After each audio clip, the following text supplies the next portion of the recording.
Victor, I will never, ever forgive you for this. We might have a lead on what happened to Lily. We feel like we should check it out. Yeah, of course. Do whatever it takes to keep the family safe. So Matt Clark is free. Just disappeared. Once he was released, he took off. That means he could be anywhere. He could be on this ranch. How is this happening again? The Young and the Restless. YNR. Spoilers update for the week of April 6th to 10th indicate that Lily Winters, Crystal Khalil, will get a shock while Holden Novak, Nathan Owens, opens up to Claire Newman, Haley Aaron. Adam Newman, Mark Grossman, will also take some big risks as things get intense in the Vegas storyline. First, Diane Jenkins Abbott, Susan Walters, will shut down Jack Abbott's, Peter Bergman, attempt to get forgiveness. Tracy Abbott, Beth Maitland, won't want Jack to give up since she's seen how happy his marriage to Diane has made him. At the Chancellor Mansion, a different kind of chess game was unfolding. Devin Hamilton Winters and Abby Newman Abbott were reviewing custody documents for Dominic. The room was bright, filled with toys and the smell of fresh laundry, a stark contrast to the poison in the conversation. Abby was pushing for a formalized schedule that gave her more holidays. Devin, ever the diplomat, was trying to find a middle ground. But Tucker McCall lurked in the doorway, a wolf in a tailored suit. He had arrived unannounced, ostensibly to see his grandson. "It's simple, son," Tucker said, using the word son like a razor blade. "She's testing your boundaries. If you give her Easter, she'll want Thanksgiving. If you give her Thanksgiving, she'll want Christmas Eve. Before you know it, you're the weekend dad paying for a nanny you never see." Devin shot him a warning glare. "This doesn't concern you, Tucker." But Abby, seeing an unexpected ally, turned to Tucker. "Actually, he has a point. I'm not testing boundaries. I'm securing my son's future. Devin, you and I have been playing nice for the cameras. But the reality is, I'm tired of sharing my child with your entire entourage, with Lily, with Nate, with that revolving door of nannies. Dom needs me." The civility shattered. Devin stood up, his voice rising. "He needs stability, Abby. Not a custody war you're only starting because your marriage to Chance is on the rocks and you're trying to fill a void." The accusation hung in the air, brutal and true. Abby's face crumpled before hardening into pure steel. "You want a war, Devin? You just started one." Tucker smiled. His hidden agenda wasn't about Dominic at all. It was about destabilizing Devin, making him vulnerable, so that Tucker could swoop in and reclaim the media empire he'd lost. The chaos was the point. Meanwhile, at the Genoa City Athletic Club, Phyllis Summers and Danny Romalotti were having lunch. Or rather, Phyllis was using Danny as a human shield.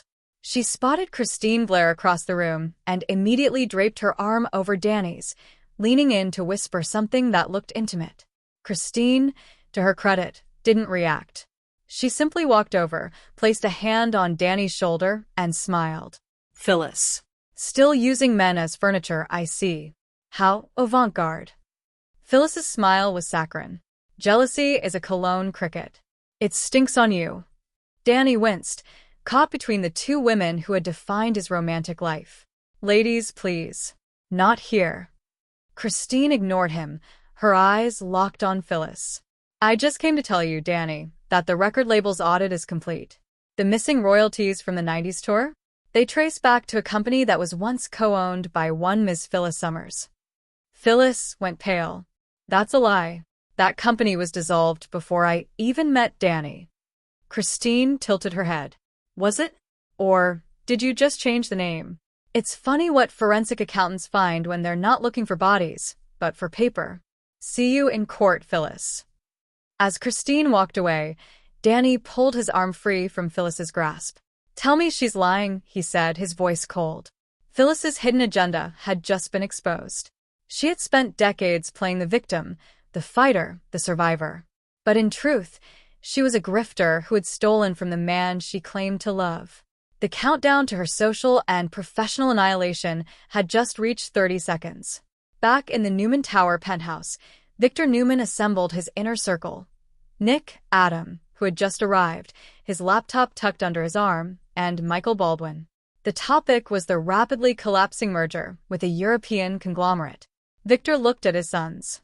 One of you, he said, his voice a low rumble, leaked the terms of the negotiation to the press. It was a number that was too low. They pulled out. They think we are desperate. Nick immediately pointed at Adam. It was him. He wants to tank the old man's legacy, so he can build his own on the ashes. Adam laughed, a genuine, bitter sound.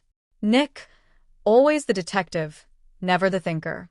Why would I tank a deal that made me the head of the European division? No, brother. You're the one who resents Dad. You're the one who walked away from the company a dozen times. You want to prove you don't need him by destroying what he built. Victor slammed his fist on the desk. Enough. Michael cleared his throat, holding up a tablet. Actually, Victor, the IP address that leaked the documents didn't come from the office. It came from a public Wi-Fi node located inside the Genoa City Police Department. The room went silent. Victor's eyes narrowed. The police are trying to destabilize my company. Adam seized the moment. Or someone inside the police is working for someone else. Think about it, Dad. Who has access to GCPD? Who has a vendetta against this family? Who just reopened the Ashland Locke case? He didn't say the name. He didn't have to. Chance, Chancellor. Victor looked at Michael. Get me everything on Chance. His finances, his phone records, his mistresses. I want a lever by noon tomorrow. Nick protested. Dad, Chance is a good cop. He's family now. He married Abby. Victor turned to Nick, his gaze ice. There is no family in war, Nicholas. There are only targets and tools. And that man has just made himself a target.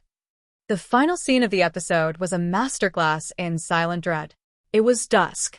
Claire Grace sat alone in her apartment at the Newman Ranch, a single lamp illuminating a photograph of her mother, Jordan, from before her imprisonment.